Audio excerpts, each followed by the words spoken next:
ಕಾಂಗ್ರೆಸ್ದವರು ಹತಾಶರಾಗಿದ್ದಾರೆ. ಇಡೀ ರಾಜ್ಯದಲ್ಲಿ, ದೇಶದಲ್ಲಿ ಎಲ್ಲ ಕಡೆಗೆ ನಿಲ್ಲಿಸೋದೇ 250 ಸೀಟ್ ನಿಲ್ಲಿಸೋದಿಲ್ಲ. 273 ಸೀಟ್ ಬೇಕು ಬಹುಮತ ಬಂದರೆ. ಗೆಲ್ಲೋದು 50 ಸೀಟ್ ಗೆಲ್ಲೋದಿಲ್ಲ ಕಾಂಗ್ರೆಸ್ದವರು. ಯಾವ ನೈತಿಕತೆ ಇಟ್ಟುಕೊಂಡು ಇವರು ಪ್ರಣಾಳಿಕೆಯಲ್ಲಿ ಗ್ಯಾರಂಟಿ ವಿಷಯ ಹೇಳ್ತಾರೆ, ಬೇರೆ ಬೇರೆ ವಿಷಯ ಹೇಳ್ತಾರೆ ಇವರು ಅಂತ ಜನನೇ ಕೇಳ್ತಿದ್ದಾರೆ. ಈಗ ಕಾಂಗ್ರೆಸ್ದವ್ರಿಗೆ ಏನಾಗಿದೆ ಅಂತ ಹತಾಶೆ. ಈ ಹತಾಶೆಯ ಪರಿಣಾಮ ಇನ್ನೊಂದು ಏನಾಗಿದೆ ಅಂತ, ಒಂದು ಕಡೆಗೆ ಹತಾಶೆಯಿಂದ ಈ ರೀತಿ ಗ್ಯಾರಂಟಿಗಳನ್ನು ಮನಬಂದಂತೆ ಘೋಷಿಸ್ತಾ ಇರೋದು. ಎರಡನೇದು, ಈ ಅಲ್ಪಸಂಖ್ಯಾತರ ಓಲೈಕೆಯ ಒಂದು ಪ್ರಭಾವ, ಅಂದರೆ ಅದರ ಪರಿಣಾಮ ಜಾಸ್ತಿ ಆಗ್ತಾ ಇದೆ. ಅವರು ತಮ್ಮ ಕಾಂಗ್ರೆಸ್ದವ್ರು ಮಾಡ್ತಿರೋ ಪ್ರಯತ್ನ ಓಲೈಕೆ ರಾಜಕಾರಣ, ಅಲ್ಪಸಂಖ್ಯಾತರ ಮತ ಗಳಿಸಬೇಕು ಅನ್ನುವಂಥ ಏಕೈಕ ಉದ್ದೇಶದಿಂದ ರಾಷ್ಟ್ರದ ಮುಖ್ಯವಾಹಿನಿಯಲ್ಲಿ ಅಲ್ಪಸಂಖ್ಯಾತರು ಇಲ್ಲದೇ ಇರುವಂಥ ಒಂದು ಷಡ್ಯಂತ್ರವನ್ನು ಕಾಂಗ್ರೆಸ್ ಮಾಡ್ತಾ ಇದೆ. ಹಾಗಾಗಿ ನಾನು ಕಾಂಗ್ರೆಸ್ಸಿನ ಈ ಹತಾಶ ಸ್ಥಿತಿ ಇದೆಯಲ್ಲ, ಆ ಹತಾಶ ಸ್ಥಿತಿಗೆ ನನಗೆ ಏನು ಹೇಳಬೇಕು ಗೊತ್ತಿಲ್ಲ. ಅವರು ಹತಾಶ ಸ್ಥಿತಿಯಿಂದಾಗಿ ಅವರು ಈ ಪ್ರಮಾಣದಲ್ಲಿ ಜನರನ್ನು ಮರಳು ಮಾಡೋ ಪ್ರಯತ್ನ ಮಾಡ್ತಿದ್ದಾರೆ.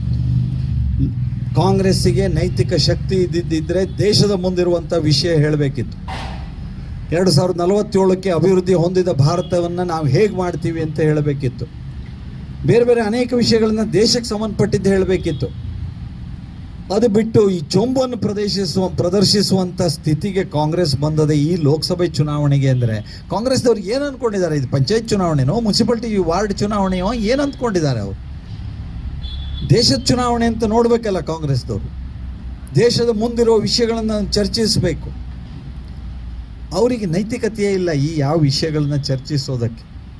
ಚೊಂಬು ಹಿಡ್ಕೊಂಡು ಪ್ರದರ್ಶನ ಮಾಡೋದೇ ಅವರದ್ದು ಸ್ಥಿತಿ ಬಂದಿರೋದು ನೋಡ್ತಾ ಇದ್ದೇವೆ. ನಾವು ತಮಾಷೆಗೆ ಮೊನ್ನೆ ಶಿರ್ಸಿಯಲ್ಲೂ ಹೇಳಿದ್ದೀವಿ, ನಾವು ಎಲ್ಲ ಕಡೆಗೆ ಎಲ್ಲರೂ ಹೇಳ್ತಿದ್ದೀವಿ, ಮೋದಿಯವರು 11 ಕೋಟಿ ಶೌಚಾಲಯ ಕಟ್ಟಿಸಿದ ನಂತರವೂ ಕಾಂಗ್ರೆಸ್ದವ್ರು ಯಾಕೆ ಚೊಂಬು ಹಿಡ್ಕೊಂಡು ಓಡಾಡ್ತಿದ್ದಾರೆ ಅಂತ. ಅಲ್ಲಿ ಬಂದದೆ ಅವರ ಸ್ಥಿತಿ. ಈ ಹತಾಶ ಸ್ಥಿತಿಗೆ ಹೀಗೆ 108 ವಿಷಯಗಳನ್ನು ನಾನು ಪ್ರಸ್ತಾಪಿಸಬಹುದು. ಹಾಗೆ ಕಾಂಗ್ರೆಸ್ ಹತಾಶ ಸ್ಥಿತಿಗೆ ಹೋಗಿದೆ. ಅವರು ಈ ಓಲೈಕೆಯ ಪರಿಣಾಮ ಕಾಂಗ್ರೆಸ್ ಇವತ್ತು ಮಾಡ್ತಾ ಇರೋದಲ್ಲ. ಇದು ಕಾಂಗ್ರೆಸ್ಸಿನ ಸಿದ್ಧಾಂತದಲ್ಲಿ ಒಂದು, ಅಲ್ಪಸಂಖ್ಯಾತರ ಓಲೈಸಬೇಕು, ಬಹುಸಂಖ್ಯಾತರ ಭಾವನೆಯನ್ನು ಧಿಕ್ಕರಿಸಬೇಕು ಅನ್ನೋದು. ಸುದ್ದಿ ಹಾಗೂ ಕುತೂಹಲಕಾರಿ ಮಾಹಿತಿಗಾಗಿ ಕೂಜಳ್ಳಿ ಟೈಮ್ಸ್ ಚಾನೆಲ್ಗೆ ಸಬ್ಸ್ಕ್ರೈಬ್ ಆಗಿ, ಪಕ್ಕದಲ್ಲಿರುವ ಬೆಲ್ ಐಕಾನ್ ಅನ್ನು ಪ್ರೆಸ್ ಮಾಡಿ.